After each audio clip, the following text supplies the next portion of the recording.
This Cuevila. conference will now be recorded. Okay. And in Okay. English this time. I open the Committee for Citizen Involvement meeting. We have Commissioner Cuevila, Commissioner Sherwood, Commissioner Landon, and Commissioner McGinley. So, Mike, the only thing that was discussed were rules about quorum, and Christine was doing some research, and so you didn't miss anything of substance. Are there any adjustments to the agenda? Hearing none. The first item we have, I believe, is minutes approval. So we have the March 17, 2020 CCI meeting and the March 17th. No, looks like that's the same date twice. No, it says November and March. I just read March twice. Sorry. Yeah, they're both on the 17th. Okay. So any input from commissioners on minutes approval? Great minutes. Thank you, Mr. Koivula. Well, if Mike thinks they're good. I've reached the gold standard with Commissioner Koivula. Thank you very much. Okay, so roll call for approval of minutes. Chair Sherwood in favor. Commissioner Cuevila. Aye. Commissioner Landon. Aye. Commissioner McGinley. Aye. All right, minutes are approved. Now we have business from the audience. I'm assuming there's no business from the audience. And then we have. Sorry. Sandy, yeah. Sorry about that. No worries. So now we have wetland and riparian inventories with Monica. Good evening, commissioners. I'm going to pull up the PowerPoint slides, so we're going to have a more interactive discussion. So give me a moment, please. Okay. And I'm going to have my camera off just during this, but I will have it on when we go through questions and discussion. So I thought we could focus. For the record, I'm Monica Sather, Senior Planner with the Community Development Division. As noted, this issue before you will consider proposed revisions to the Community Engagement Plan for the wetland and riparian inventories in our urban growth boundary or UGB expansion areas. We will be looking for a vote on whether to approve the revisions. This will actually be a two-part issue. After the vote, I will share some specific activities related to one section of the plan where changes are shown. The engagement plan recently went before this committee this year when you approved the original plan on April 21st. And since then, some factors have influenced the project, namely due to COVID-19, which created the need for us to adjust the project. The project team gave the original engagement plan another look to see what should be revised to reflect the changes to the project. So here we are this evening.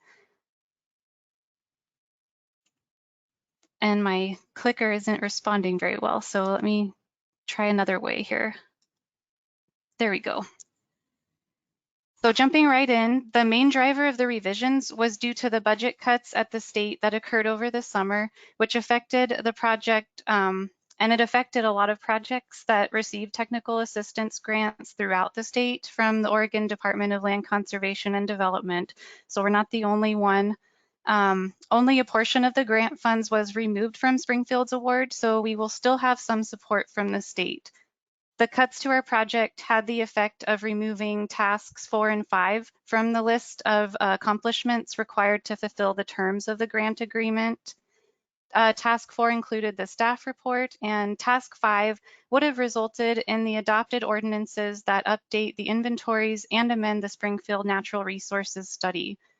These tasks are, they're still part of the project, which is why they're still identified in the engagement plan.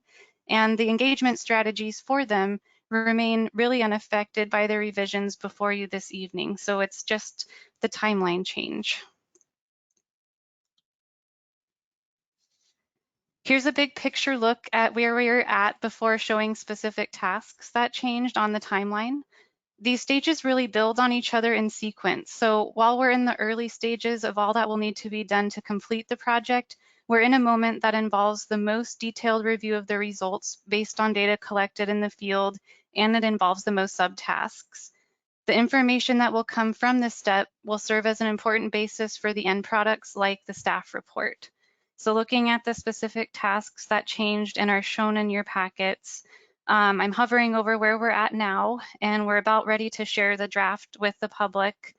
And then the tasks that changed I'm hovering over are task 4. I can't see my mouse very well. Task 4 here and task 5. So this gives us a specific idea. We have the draft report from the consultants, and we're coordinating with them to gear up for sharing the inventory results as soon as the first part of January. The proposed timeline revisions add a few months to task 3, so that has changed as well, where we'll explore policy options.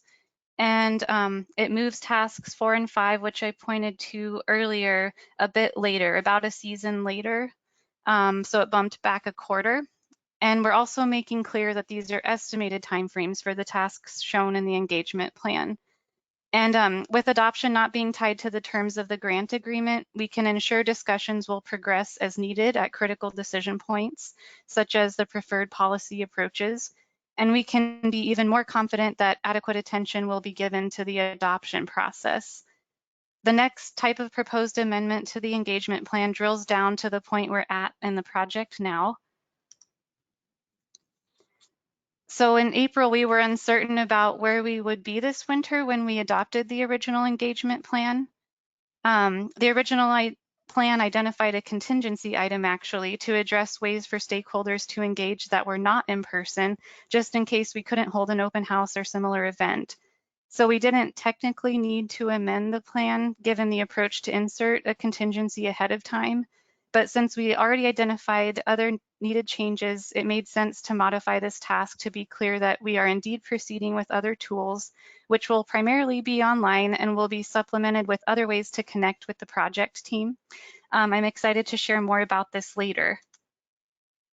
And lastly, the needed amendment in response to the state budget cut also gave us an opportunity to button other things up with the fresh look, such as an update on where the project is currently at in the inventory process and who is actually doing the inventory after the city selected environmental consultants as the scientific experts on the project. And that's shown on page 1 of the document, and in your packets, it would be page 8. So before we shift the discussion to highlight some of the tools that the project team will use to share the draft results of the inventory with stakeholders this winter, targeted for January, I want to pause and focus on the action related to the actual amendments as presented in the community engagement plan. And to summarize, the changes address the DLCD budget reduction in the modified timeline. They formalize that we're proceeding with other forms of engagement, which are primarily virtual, and reflect the current status of the project on page 1. So with that, staff requests a vote on the amendments, and I can pull up specific pages in the packet if useful and take any questions the committee has at this time.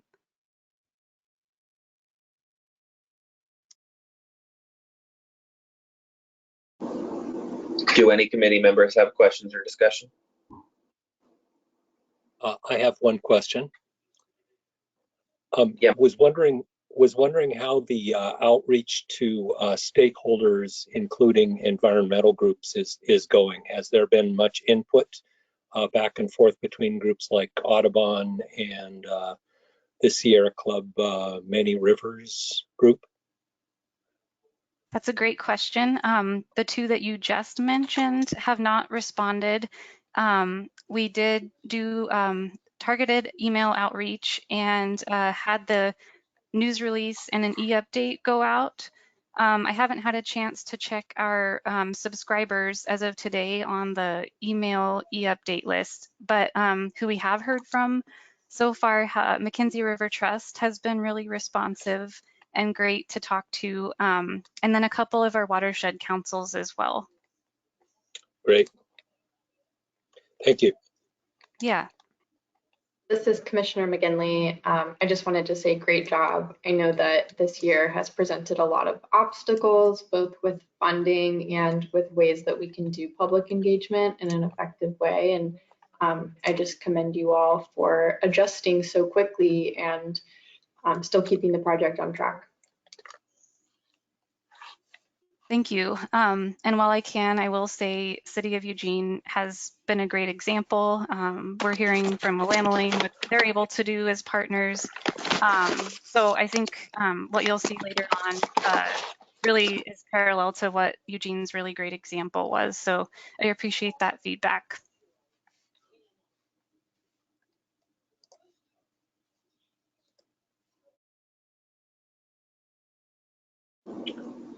Any more questions or discussion before vote?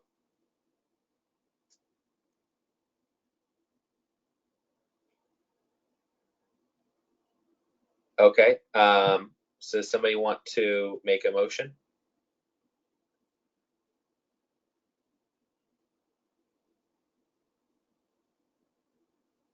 I move to approve as presented.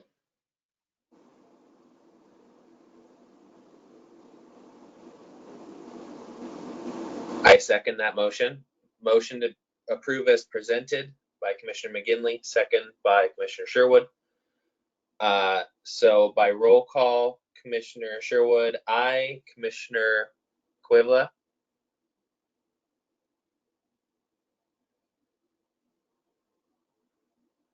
Commissioner Cuevla, you're muted, so we didn't hear you.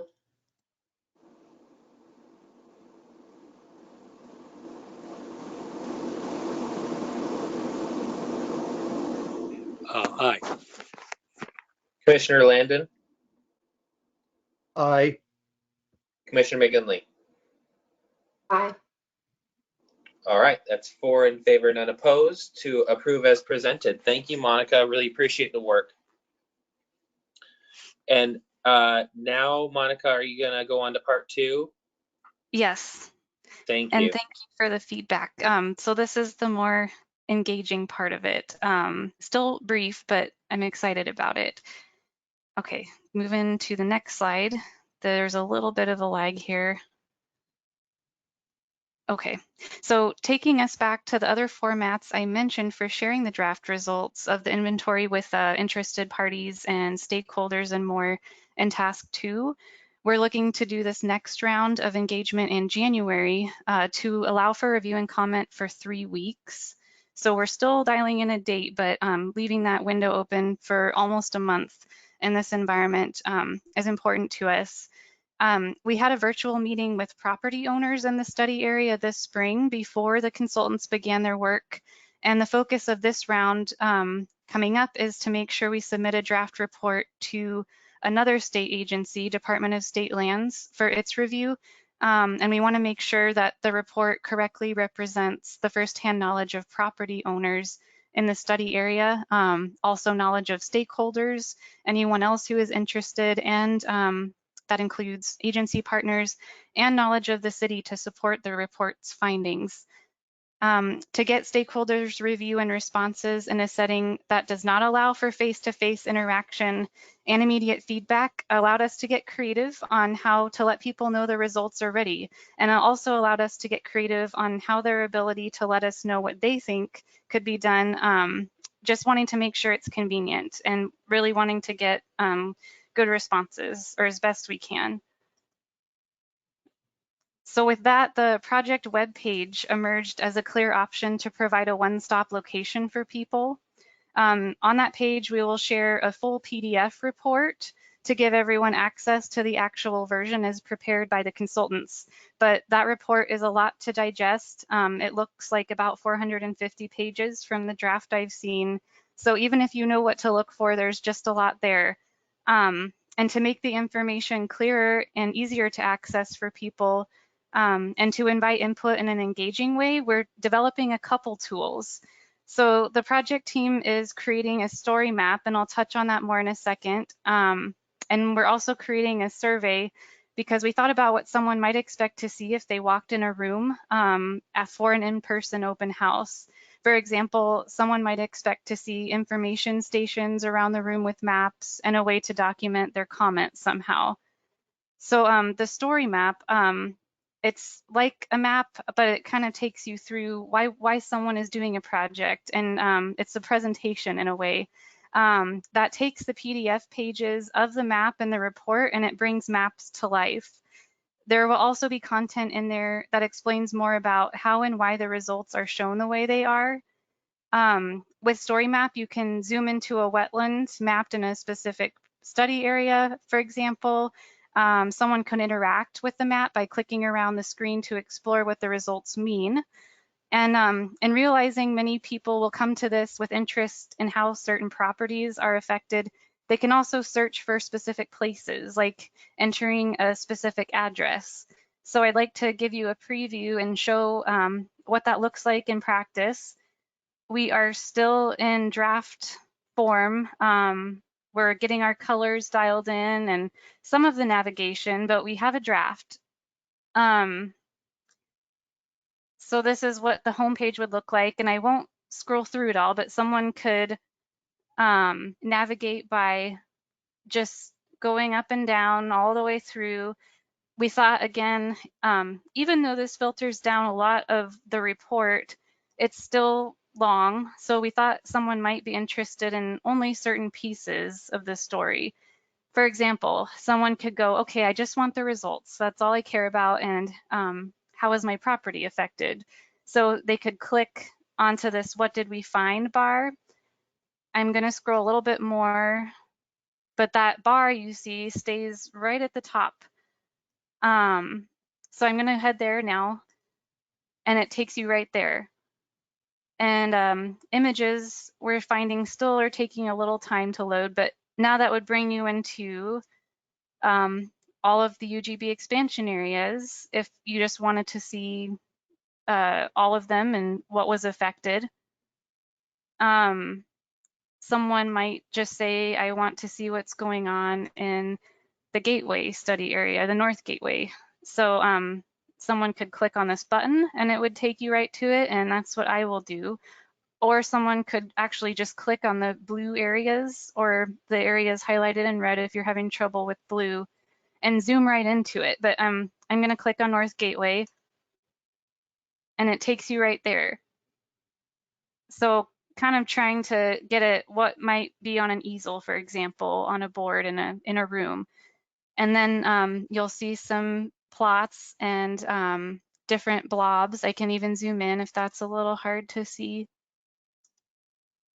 And we're working on clicking on the actual mapped feature, and someone might say, I'm still curious about it. I want to see more about it. And we have instructions along the left side, so others interested and who might not really be used to this kind of format know how to get to this kind of viewing platform. And then the other cool feature is, again, I mentioned an address. So if someone in the study area who has a house or a business has an address for their property, it's easily entered. Clearwater Park is an example that comes to mind that is in our Millrace study area. And so now I'm seeing Clearwater Park pop up. Click on that and it takes me right there. So that's just a sample of the story map. We really wanted to introduce the project and be able to get people to where else they might want to lead after looking at the story map. So I have more on that, and I'll go back to the screen with the PowerPoint slides. And I'll go through this and then take any questions, and I can go right back to the screen with the story map if you'd like. So at the end of that story map, if I scrolled all the way to the bottom, you would see a direct link to the survey. So we can keep momentum and not lose interest, because really we would like to hear what people think and get comments. So instead of forcing someone to go back to the project webpage, that button is right there that someone could click on after looking at the story map to give us comments. And in case someone wants to go right to the survey, it will also be its own button on the project webpage. And within the survey itself, that will contain map images on the screen to help people visualize before entering responses. So someone could do just the survey and still have a chance to see the map. And again, that survey will be open for 3 weeks. So these tools and the project webpage itself will also emphasize that reviewers can contact staff at any time. We're trying to make time available and block things out for people to contact us. So that's a really important point I wanted to say as well. It's not just a one way, like we're here to help. We'll also be sending out letters to property owners in the study area who we've been working with. And then thinking about the engagement plan we talked about in April, letters will go out to properties within 300 feet of the study area. And we found that that will include Springfield properties, properties in Lane County's jurisdiction, and even some Eugene owners and occupants. Comments from the property owners in the study area, though, will be most important to Oregon Department of State Lands, who will be reviewing the inventory report and will be approving the wetlands portion of the inventory. So the letters for the property owners in the study area, we're going to go a little bit further with the information we will include for them. We are going to print out the mapped results specific to their property, and they will have 2 copies of that. One will be for their records, and the other one we're inviting them to write on and put comments on and send back to us with prepaid postage if they prefer to provide comments that way instead of doing the online survey. And before finalizing their comments, property owners or anybody, but we're emphasizing this for the property owners in the study area, they can request a virtual meeting, not just with staff, but the environmental consultants and scientists to learn more and ask questions about the results. So that way, that could help people who just want to understand things before finalizing comments. And we talked about translation last April. So translating into Spanish, for example. So the letters will provide translated text that invite people to contact someone for information in Spanish. We sent letters like this last time for the first round of engagement, and a request for translation into Spanish did not come up. But we're also sending more letters this time, so we'll see what happens. And this brings me to my last set of tools and things I wanted to share. So the tools I just described are the main event for sharing the actual content, but we want to make sure the message gets out there. So there will be other ways to spread the word. We will send a second news release, and this call to action one might draw some interest. We didn't get anything picked up from the first one. And while this won't be the first e-update, the next item I have here, this will be one of the more exciting ones because it will send people to the results they've been waiting for this whole time. The city will also post something on Facebook once everything is live, and we're coordinating with our partner agencies too, so they can share our post on their Facebook accounts as well. So that would include Willamette, Lane County, and others. The county also has a summary of the project and a link to our project webpage on the city's website, and that's a permanent, more or less set of content on the county's Land Management Division website. There will also be an announcement on the city's homepage, more like a newsroom. We have a focus on section in that newsroom where we feature recently completed work or in progress projects that invite people to take a look at what's happening. And here is something that we really got excited about and really hits on that coordinating with our partners. So for the printed announcements, we're placing a large set of weatherproof posters, given that it's January, on sandwich boards at park and trail locations throughout the study area. It seemed like a really good opportunity to get people in the moment who are near waterways and who are in the frame of mind of the natural environment while they're out experiencing the places that this project really affects. So the locations we have in mind are Doris Ranch, Clearwater Park, Rough Park, Lively Park, possibly Quartz Park, and then definitely along the Millrace area path system at the Jasper Road Trailhead, the Booth Kelly Trailhead near downtown with that newer one, and maybe a couple other spots. Willamette Lane also liked the idea of smaller flyers, same version of the poster, but smaller at some of the activity centers if they're open at that time. And the posters put out throughout town, they're going to have a QR code too. And in case people aren't familiar with what that is, I'm new to it too. This looks like a black and white square that you can scan with a phone on your camera. So those who have smartphones can go right to that project page when they're standing in front of that sign. And if that's not an option, the poster will also have a shortened link to the project page, just in case someone who still might have a phone or a camera wants to take a picture of the poster. Or if someone doesn't have a camera, they could write that little short link down if they don't have it. And these posters will be up and translated into Spanish versions as well. And since we're relying heavily on feedback where internet is accessible, we will also note that the library could be available for people who need a computer, depending on where COVID precautions bring us at that time. We'll provide the library's contact information in our announcements so people can check to make sure it's open just in case they need that computer, but also in case we may not be open. So just waiting on that to see what happens. With that, we covered what I was excited to share this evening, and I look forward to your thoughts. Thank you.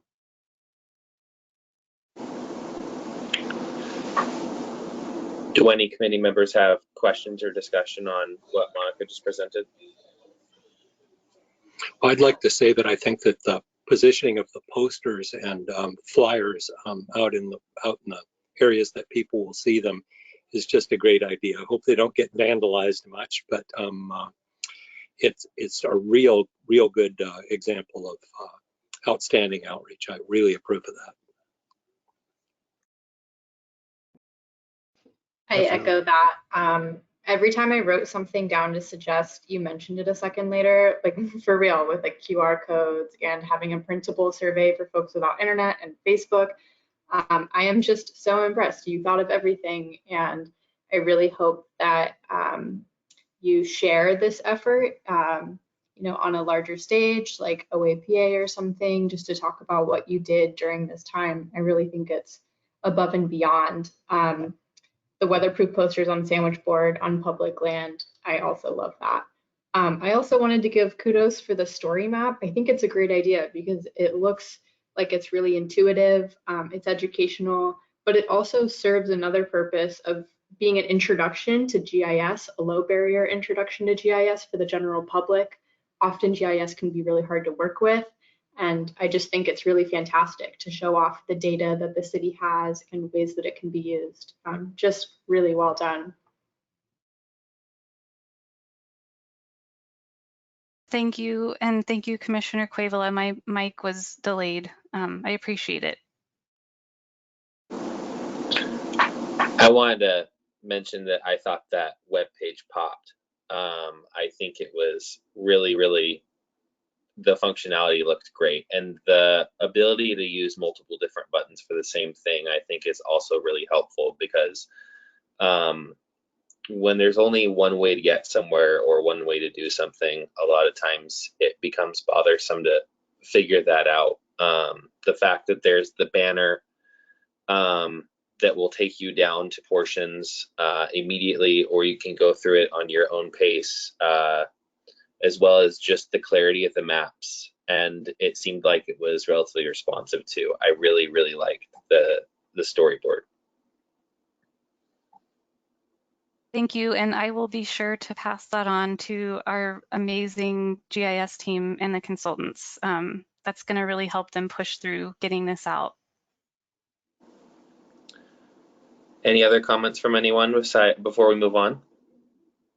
Just totally agree. Very nice effort. It looks professional, and if it's attractive, you're going to attract more people. I think that's perfect. Thank you. Thank you again, Monica. Thanks all. I hope you enjoy the holidays as best you can. So thinking about you and sending positive thoughts.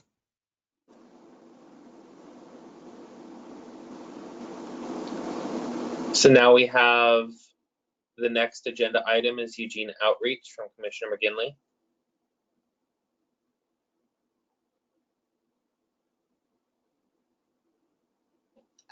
Good evening, Commissioners. I'm actually going to introduce this item.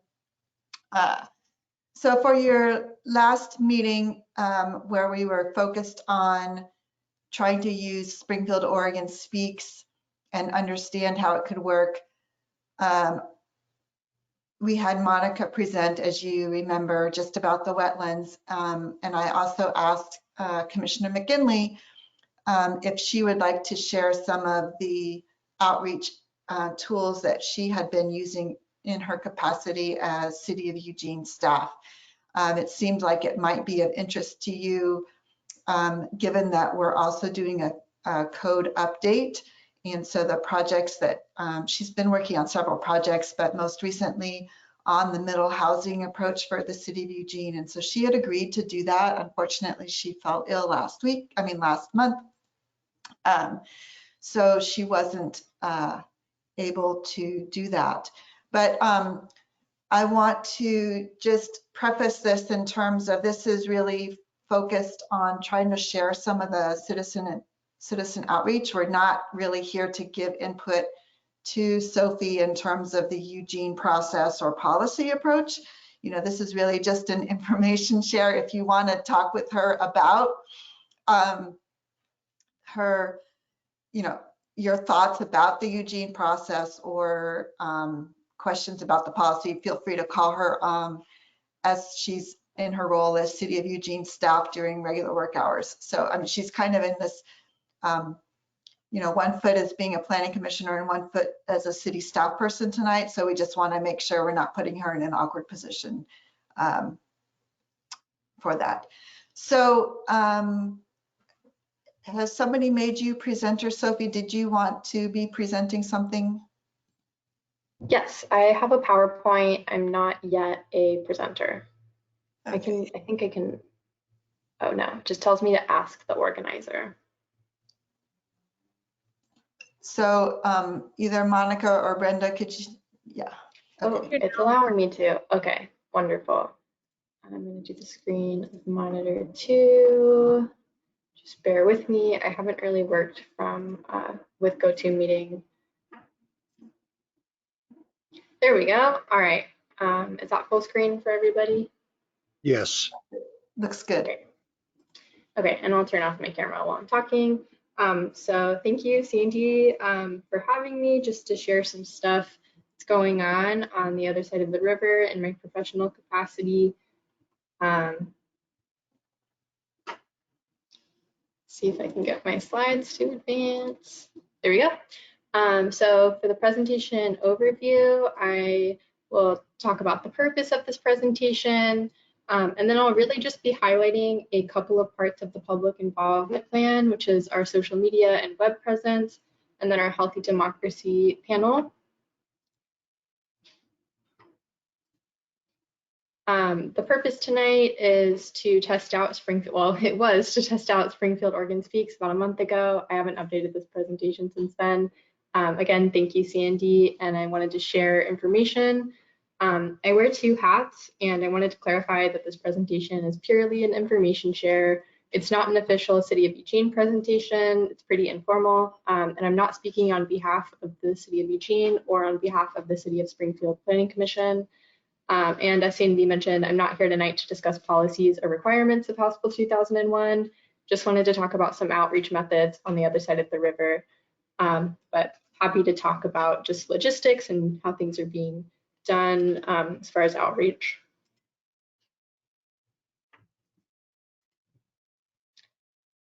So I wanted to highlight a couple things. One that doesn't take a lot of staff time or funding, which is social media and the web presence, and then something that does take more staff time and funding, which is the Healthy Democracy panel. And these are just two parts of the entire public engagement approach. Sandy attached the public involvement plan in tonight's meeting materials, and that has the entire outline for the project, but I thought these were just two cool things, and I'm always happy to talk about other parts too. So this is the web page. I really like making GIFs, and so here's a GIF. The web page holds a lot of information. Here I highlighted something that shows where where middle housing can currently be built in Eugene. We also post some public meeting information on there, some fact sheets, videos. It's always changing, but that's like the base hub for where information lives. Then we have an Engage Eugene page, and that's the interactive element. That's also been updated since the screen capture was taken. It allows folks to register, ask questions, take surveys. We have an ideas board on there right now. We have a place for people to tell their stories. It's really where folks can provide input, really similar to Springfield Oregon Speaks.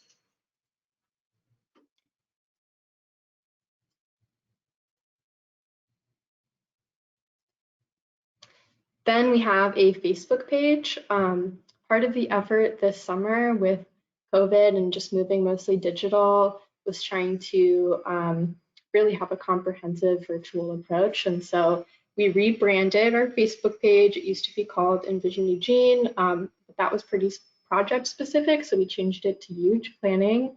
And this is where we share meeting information and videos, sometimes fun GIFs of people on Zoom.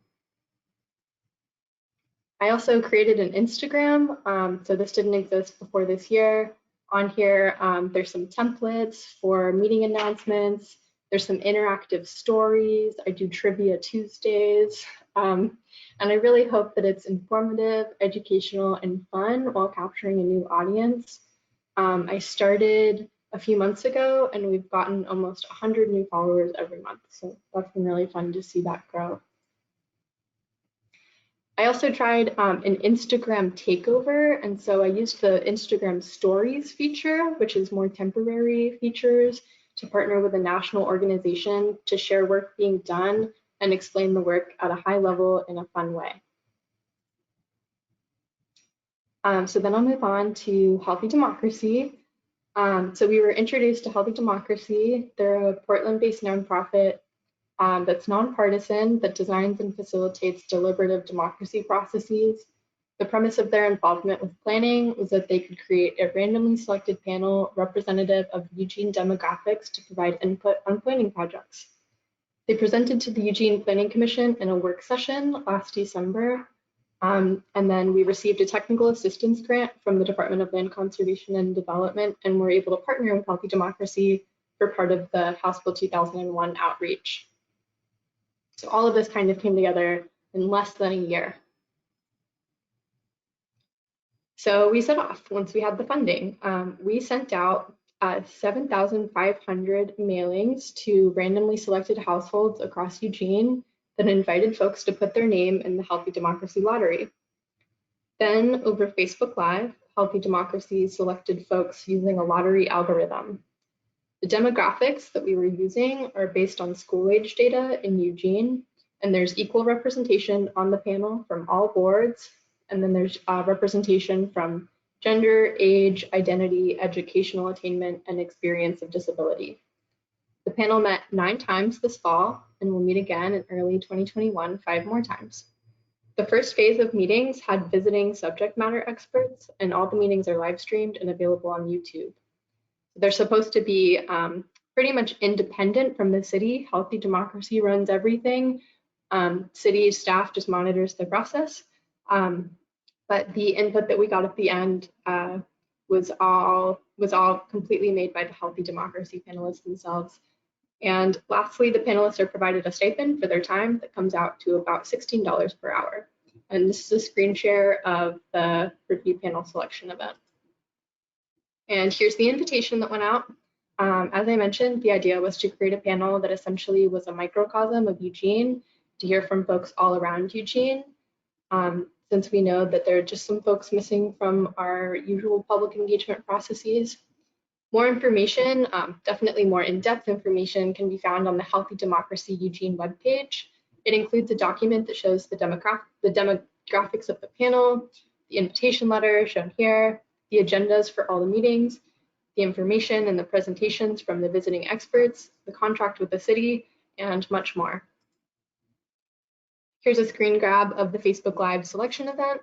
This video is available on the Healthy Democracy YouTube, where you can also find a series of videos called Discussions on Democracy that dive deep into the process. The second video of Discussions on Democracy had 2 PhD students from Carnegie Mellon that discussed algorithm making. And so if that is up your alley, go for it. It'll be a great 20 minutes.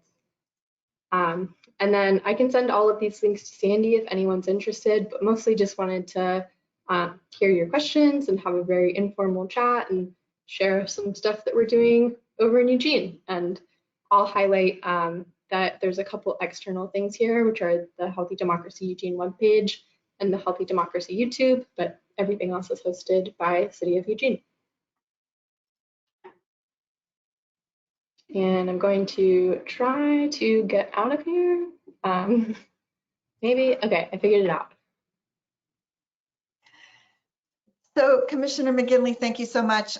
There is a question from Commissioner Cuevila in the chat. And then, as you know, he had also submitted questions through Springfield Oregon Speaks that I forwarded on to you before the meeting tonight. So thank you to Commissioner Cuevila for testing out our new Springfield Oregon Speaks platform. And I'm going to follow up with you tomorrow so that we can understand better how that works and how I need to get responses back, because it's a good test.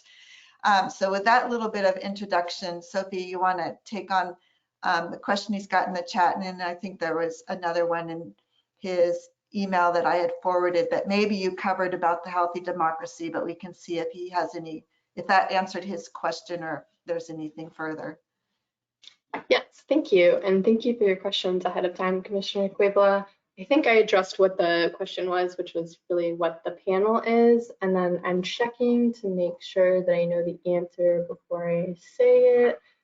So we don't have, we didn't ask about income demographics, but we do have educational attainment and then a balance of renters and homeowners. Oh, you're on mute, I'm sorry. Was that a deliberate exclusion or was it just an omission? I don't think it was a deliberate exclusion. There were, let me count how many demographics we used.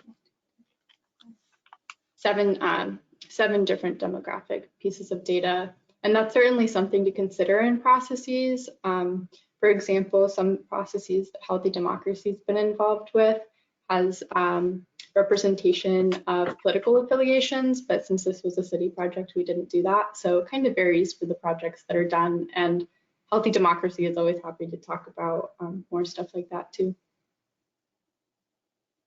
I just myself and any issues that have to do with housing, especially when it comes to housing equity, that it's really important to get income demographic information and to balance by that. I think that in regard to what we're doing on the code changes, that is absolutely essential information for our public outreach. Absolutely, and there definitely are a variety of incomes that we have represented on the panel, I think just in different ways than having that specifically represented. For example, about half of the panel is renters.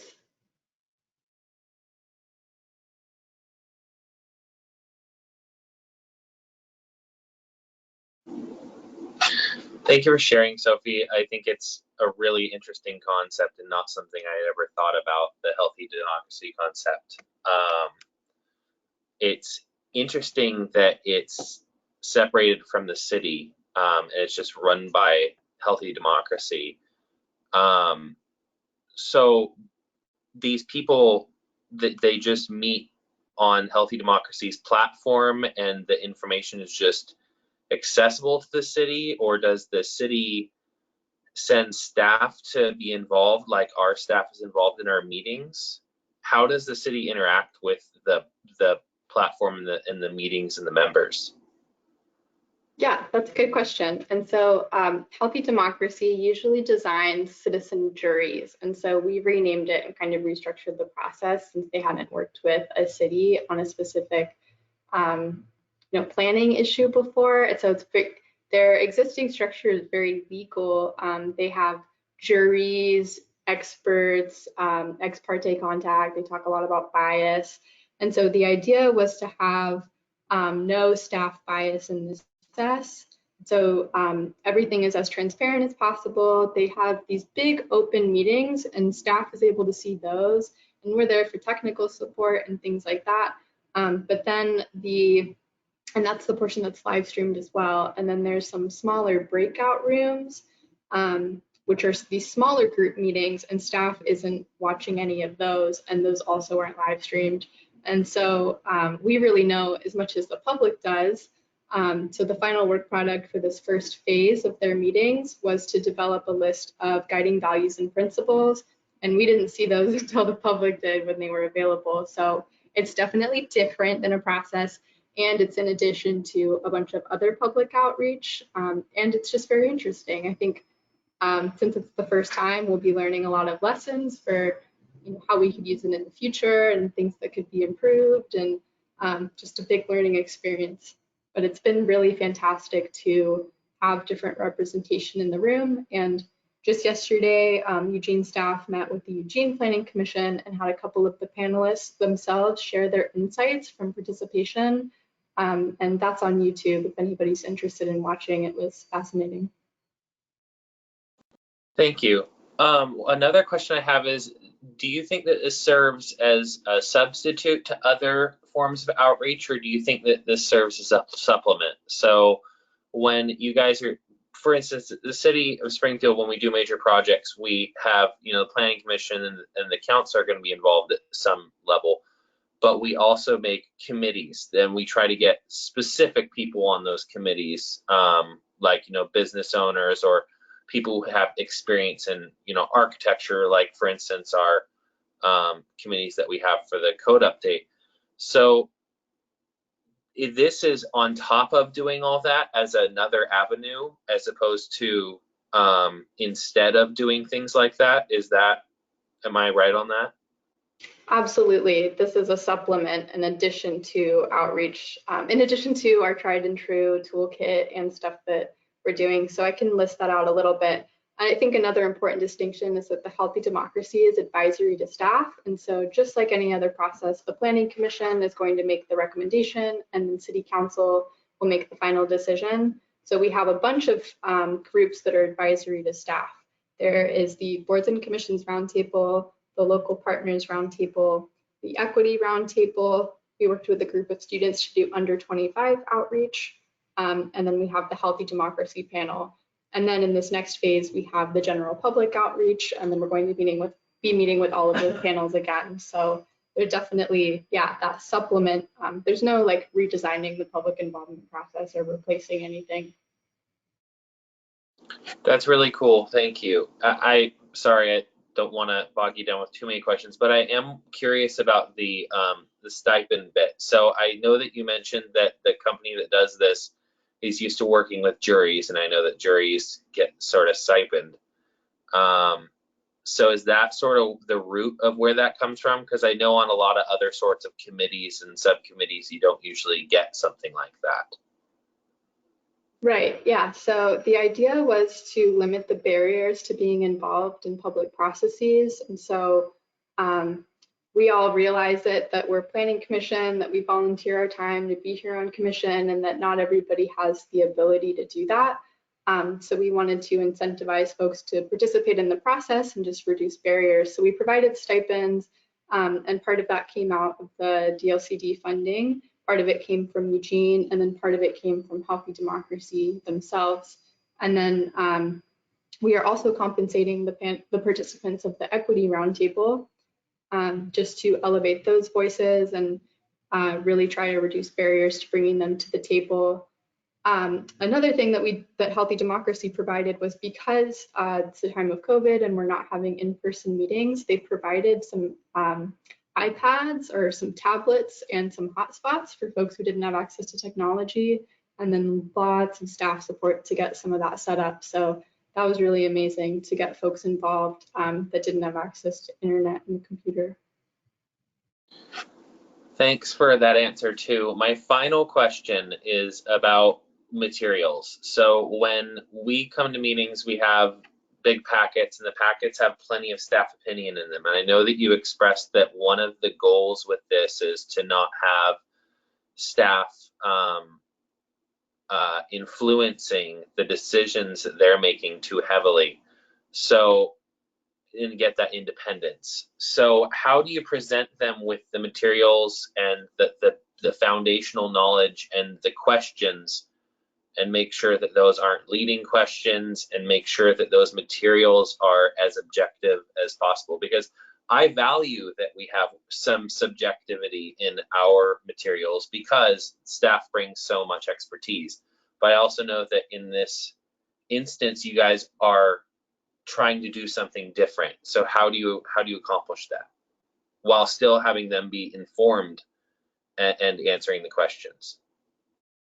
These are all such great questions. So I just pulled up the Healthy Democracy webpage, and we did provide the panelists with a packet, kind of an intro packet, like we got as commissioners when we were onboarded. So it gives an introduction to Oregon's statewide planning program, a summary of the 19 statewide planning goals.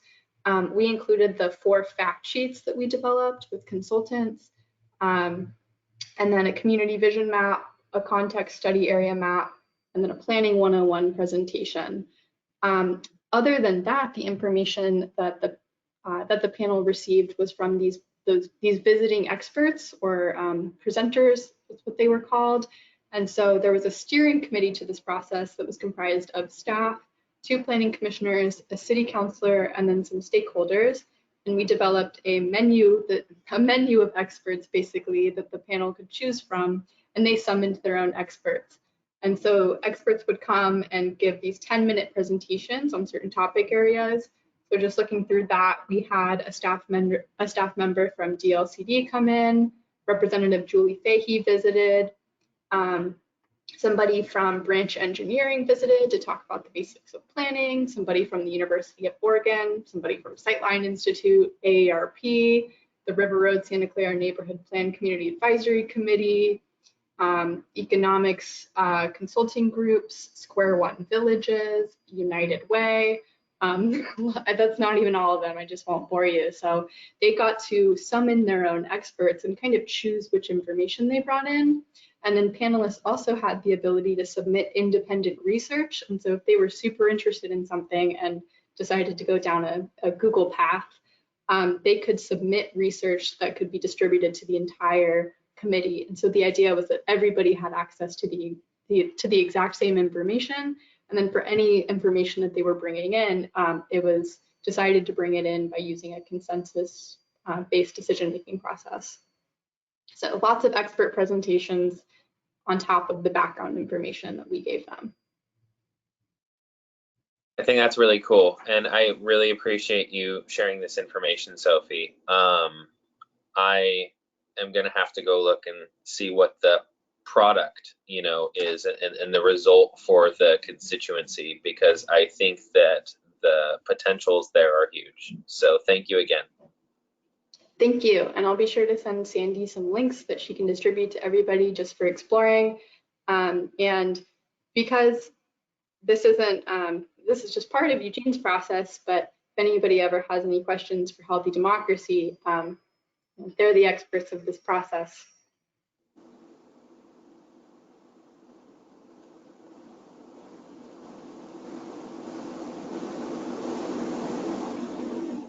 Any other? Oh, sorry. That's okay. Commissioner Cuevila, I know that you had some other types of questions in what you had sent through Springfield Oregon Speaks, and Mark Rust said that he would be willing to address those, some of the more kind of policy substance issues in our own upcoming process. And Mark is on the meetings. I don't know. I'll give Mark an opportunity to say anything at this point if he wants to, but not required to. But I just wanted to say that that would be something we can address later. Yeah, good evening, commissioners. I don't feel like I need to say anything directly at this point. I'm happy to update you on what we're doing with our process at our next check-in on the development code update. So unless you have any questions for me, I don't have anything. I'm fine with waiting for response. Thank you, Mark. Does anyone have any other questions for Sophie?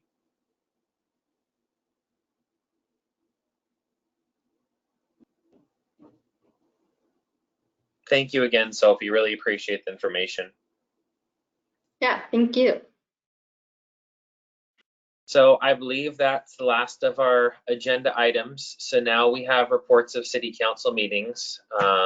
I'll go first, I suppose. This one's pretty easy. I went to I think it was the November 23rd meeting that I was assigned, and coincidentally, that was the meeting that I interviewed with council for a reappointment. So it went well, and I'll be with you for another 4 years, I'm happy to say. And we're also going to have a new incoming planning commissioner. I believe his name is Matt Salazar, or Matthew Salazar. So that's going to be exciting, and I'm looking forward to working with him for the next 4 years. But that's pretty much it. There were a handful of interviews and a lot of deliberation, a lot of good interviews, not just from Matt, myself, but just from everyone that applied. So I'm glad that there was a lot of interest. I believe there were 9 applications, plus or minus a little bit, but I remember back when I applied the first time, not nearly as much interest in public involvement at that time. And the fact that we're dealing with COVID-19 and everybody's, so somewhat busy and probably not thinking as much, how do I get to City Hall to do more? I was really pleasantly surprised to see so many people interested. So that's my report on that.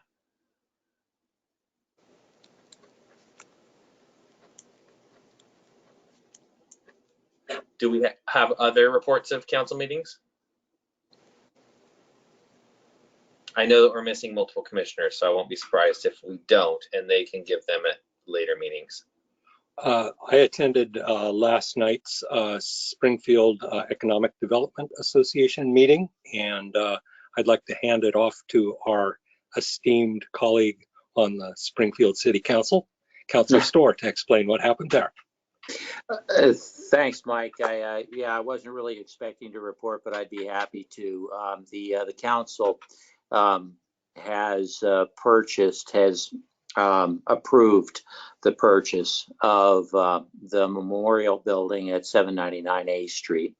And we are very, very happy to be adding that to the assets of the city. It's a building with some history. Councilor Moe spoke of some of the history of the building, and we thought that no matter where it ends up or what it winds up being used for or whose hands it ends up in, we should have a plaque to commemorate some of the past of this building. We are also hoping, and I hope I'm not alone in this, to use it as an egg and warming center for this winter. It was used for that purpose last winter and served the purpose perfectly. So we're very happy about the acquisition, and thanks for the opportunity to report.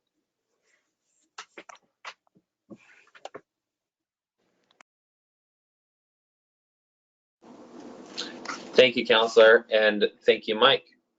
Any other reports?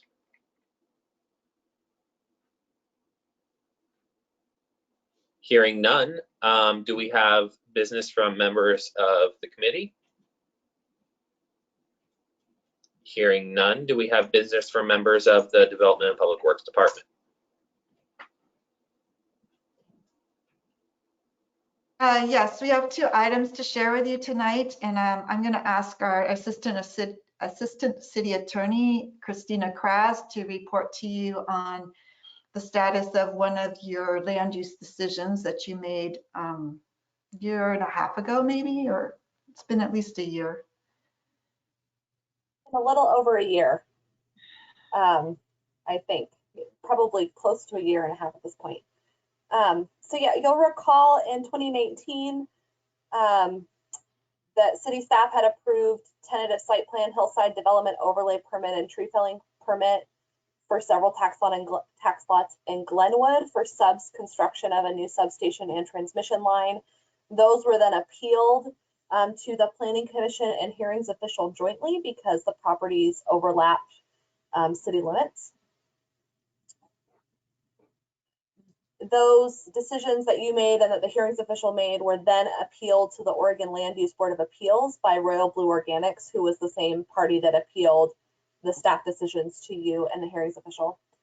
LUBA held oral arguments back in June, and then we waited about 5 months for a decision, which is a long time to wait for LUBA. We were set over every 2 weeks for a long period of time, and then the fires happened, and then they just stopped getting back to us until coincidentally, the 2 days I was out of the office in November, which I kind of expected that was when we would finally get the decision. So that was published on November 12th. If you go to the Land Use Board of Appeals website and look for their opinions, you can find it in their opinions from 2020. It's labeled with Royal Blue Organics versus City of Springfield. I can also send that out later to the commission if you'd like to read it.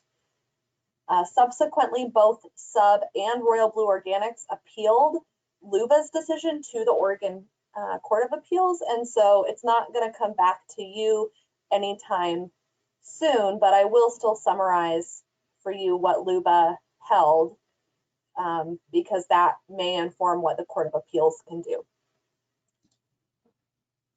So I think you'll remember that one of the main issues in the appeal in front of you and the hearings official was whether the high voltage transmission line being located where it was consistent with the Public Facilities and Services Plan, and whether it was allowed in the zoning, specifically outside city limits in the Glenwood Employment Mixed Use Zone, which was also subject to the Urban Fringe Overlay.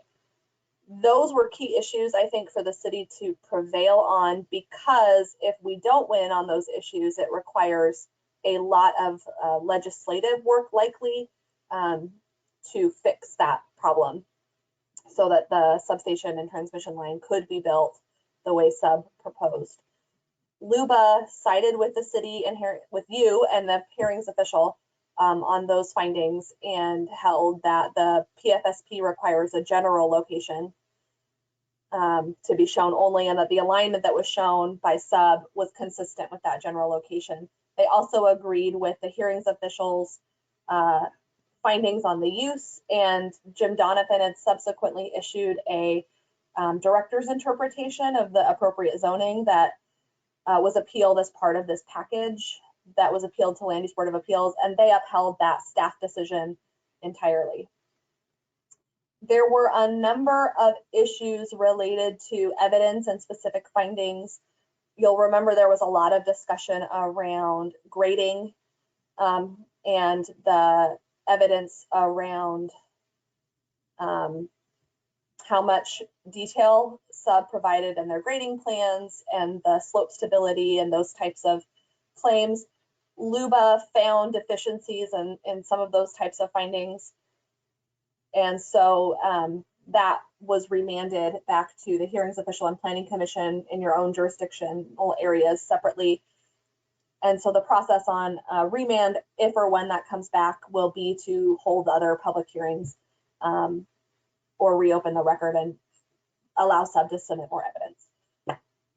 The last main issue that was not one I was expecting for LUBA to go this direction, but they concluded, based on, I think, some findings that just weren't written as clearly as staff could have written them, that the wetlands that are shown and labeled as wetlands on the city's water quality limited watercourse map are water quality limited watercourses themselves and are subject to a 50-foot setback requirement in the code. That is not how the city has interpreted or applied that map in its history. The way that that map has been interpreted and applied is that only those water courses that are labeled as a water quality limited water course on the map are considered water quality limited water courses. And there are other water bodies, for example, the local wetlands inventory, that are shown on the map largely for reference purposes, but are not a regulatory part of the map for setback purposes in the code.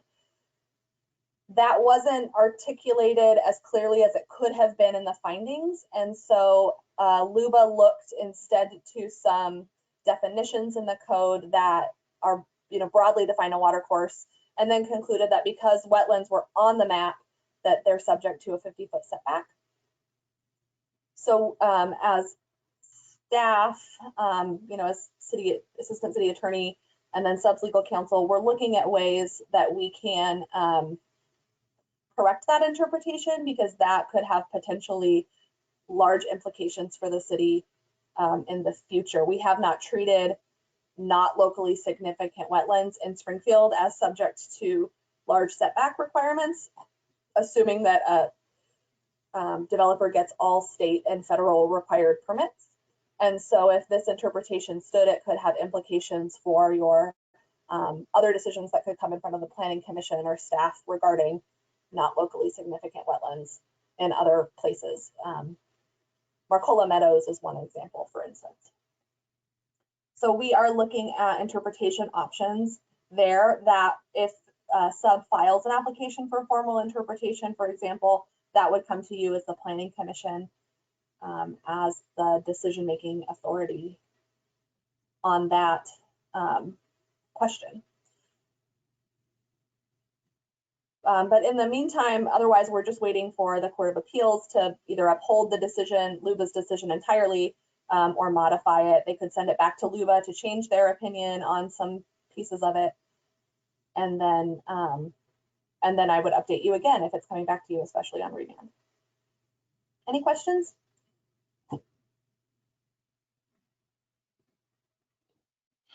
So Andy has put in the chat that he would like, Commissioner Landon, that he would like to see that decision. So we can send that out to you all by email.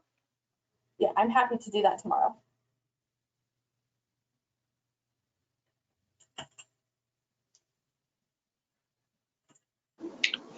Thank you for the update, Christina. I'm not hearing any questions. So is that all we have from staff? Now, I wanted to report back to you on Springfield Oregon Speaks. You had asked some questions at your last meeting, and so I have some answers. So one question was, within the platform, how long does the information stay? And the answer is forever, unless we decide to take it down.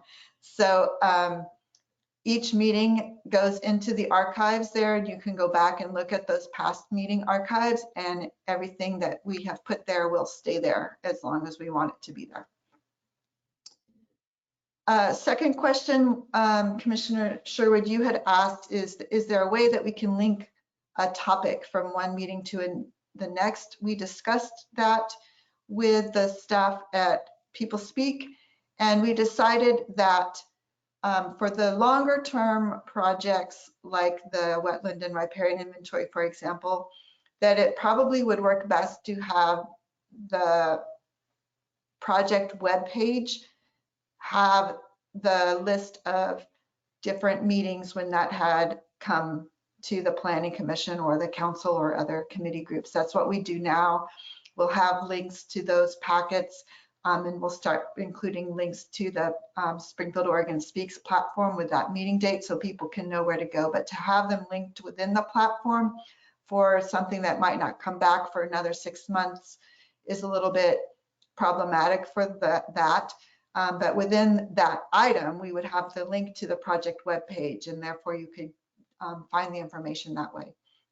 For land use decisions that might be carried over like a continuation of a hearing, then that would be a more direct linkage that would be shown whether this had been carried over or continued or what was done with that on the shorter term. And then the third question was about voting. whether there's any option for pre-voting. Well, that turns out I had been misinterpreting that. So there is within the administrative side of things a way to track votes, but that's actually to make the minutes taking easier. It's an administrative function. There's not a way in Springfield, Oregon Speaks for the commissioners to actually vote. So you will still continue to do your regular voice voting and motions and all like you normally do. There's no button to push. That's just a way for us to record. So that was my misunderstanding of that feature. So those are the 3 questions and answers that I had from last time. Any follow-up on any of that? First off, thank you, Sandy, for getting the answers. For the linking thing, what you're saying, I think that sounds, you know, like it's plenty. I was really just curious about the capabilities when I was asking. As for the voting, that wasn't specifically my question, but I think that it's probably safer to just continue traditional voice voting and not to be clicking votes, regardless of whether we were able to. Although I think it, you know, it sounded cool. But I'm not too brokenhearted about that. Other commissioners?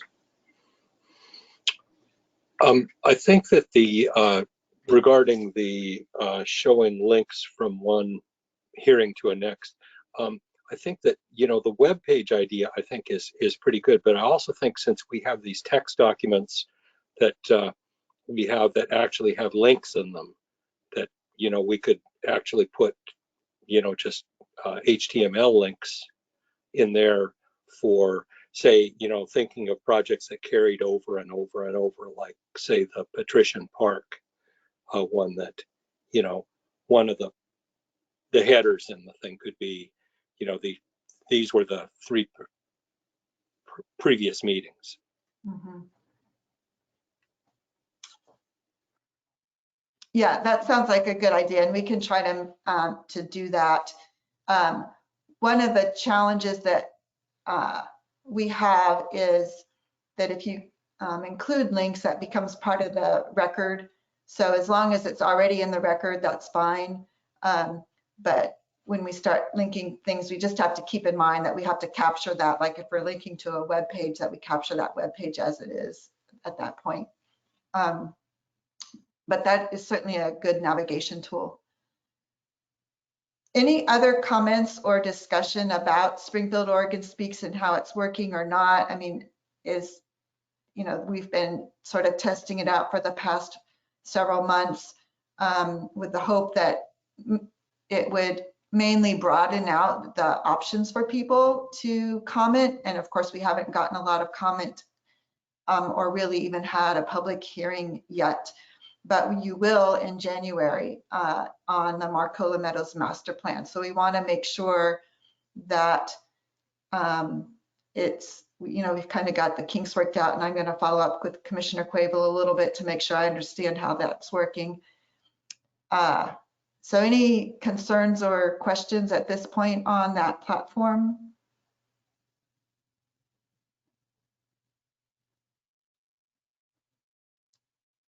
So as a reminder, if we do have public commenting through that platform, they will, which I don't know, we didn't get a lot of comments from on the plan amendment zone change, but I don't know if we will for the master plan. But those will come in potentially through Springfield, Oregon Speaks, and then you'll be able to log in to look at those, and then the public will see whether you've seen them or not. And Brenda and I are going to be speaking with Andy tomorrow, and we'll probably try to get the information up onto Springfield, Oregon Speaks, at least the application, if not the full staff report earlier, so that people can go there and look at it. And then the staff report would be available a week before the actual hearing. So something to think about, that you could always check that even if you don't have an email, there might be something posted in the future. Thank you again, Sandy, for everything you're doing on that and everybody else involved in that process. I'm really, really excited to see this thing in action once we have, you know, meetings with more public interest. I think that it's really good that we're going to come in prepared with that. But I also think that we're going to see the true potential of the platform when we have some meetings like that coming into the next year. So thank you again, and I'm just looking forward to it.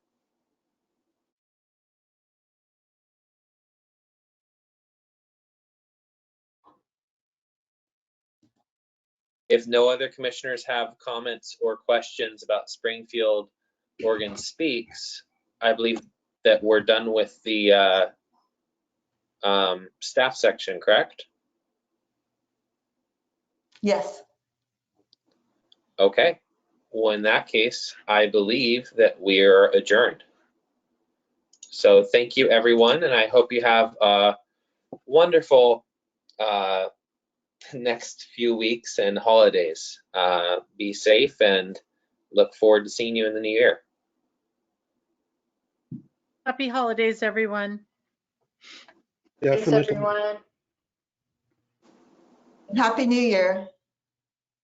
Dan, do you want to stay on for a second?